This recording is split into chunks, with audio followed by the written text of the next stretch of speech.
Bismillahirrahmanirrahim. My name is Dr. Abdul Wahab. Today, the topic of our class is clinical classification of dental caries.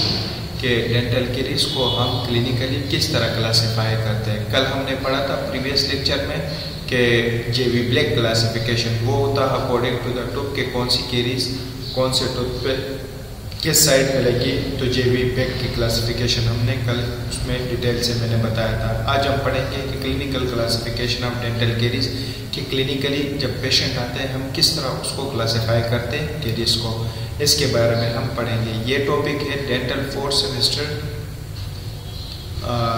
Dental technology की student paper A paper B के लिए है। अच्छा, हम पढ़ते हैं clinical classification of dental caries. जब भी हम डेंटल कैरीज को पढ़ते हैं तो हम पढ़ेंगे उसके अकॉर्डिंग टू द लोकेशन कि वो किस जगह पे कैरीज लोकेट है और कौन सा टूथ इन्वॉल्व है या टूथ की कौन सी साइड इन्वॉल्व है। तो उसको जब हम क्लासिफाई करते हैं तो इसको हम कहते हैं कि according to the classification according to the location and individual tooth.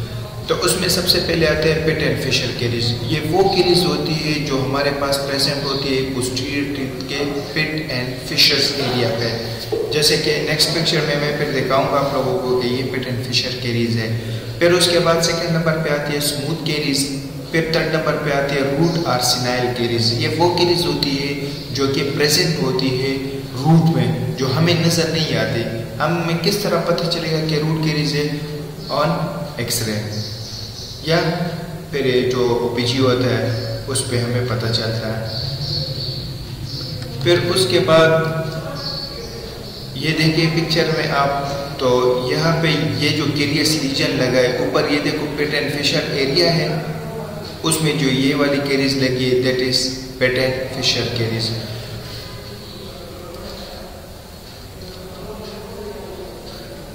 ये पिट एंड फिशर एरिया होती है।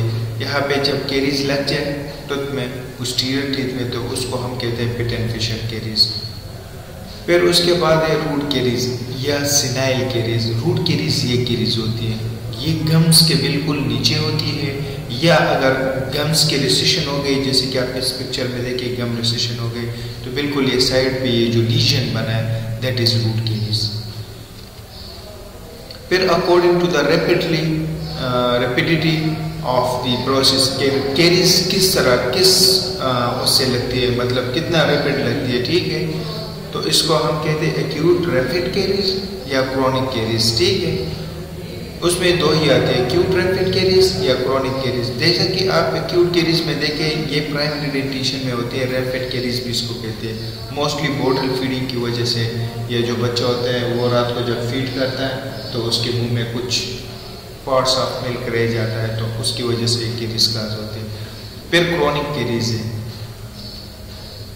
फिर उसके बाद फर्दर क्लासिफिकेशन में according to whether the lesion is a new और अटैकिंग प्रीवियसली इंटेक। इसको हम कहते हैं प्राइमरी और सेकेंडरी कैरी या रिकरेंट कैरी, कि जो लीजन लगा है, जो कैरीज लगी है टूथ पे, वो न्यूली अटैक है, मतलब नए नॉर्मल टूथ पे लगे, या प्रीवियसली उसमें कोई फिलिंग वगैरह हुई है, कोई रेस्टोरेशन हुए कि उसको कैरीज को हमने प्रॉपर साफ नहीं किया था, थोड़ी सी कैरी रह गई उसके ऊपर हमने फिलिंग कर लिया, तो उसकी वजह से वो टूथ में लीजन हुआ है। तो इसको हम कहते हैं अकॉर्डिंग, या तो या जो लीजन है वो न्यू है, या वो जो लीजन है यो पहले रेस्टोरेशन की वजह से कि कोई फिलिंग वगैरह हुई है टूथ में, उसकी थोड़ी सी कैरीज रह गई थी जिसको हमने प्रॉपर साफ नहीं किया था, तो उसकी वजह से कैरीज ने दोबारा से अटैक किया।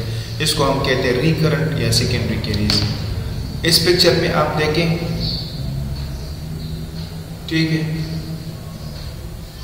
ये रिकरेंट कैरीज है। यहाँ पे लेट्स सपोज करो मार्जिन में कोई फिलिंग हुई है टूथ के बिल्कुल सेंटर एरिया में, तो नीचे कैरीज लीजन ये लगा हुआ है, ठीक है। ये आप इस एक्सरे में भी देख सकते हैं।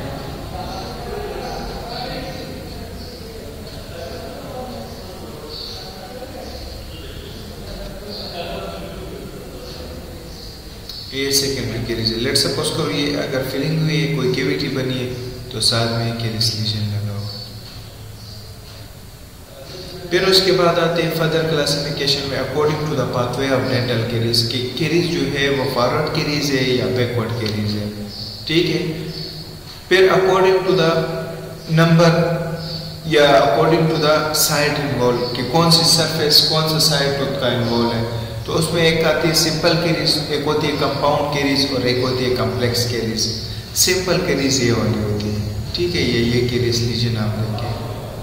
फिर उसके बाद कंपाउंड में मीन के एक साइड भी इन्वॉल्व है दूसरा भी इन्वॉल्व है। फिर कम्प्लेक्स मतलब ये साइड भी इन्वॉल्व है ये भी इन्वॉल्व है और ये भी इन्वॉल्व है, मतलब मल्टीपल जो सरफेसेस है वो इन्वॉल्व है, उसको हम कम्प्लेक्स कहते हैं।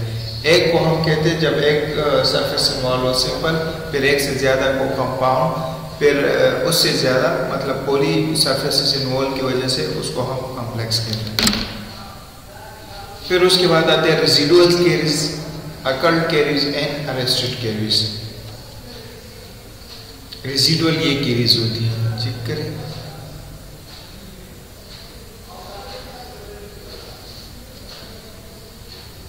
Thank you for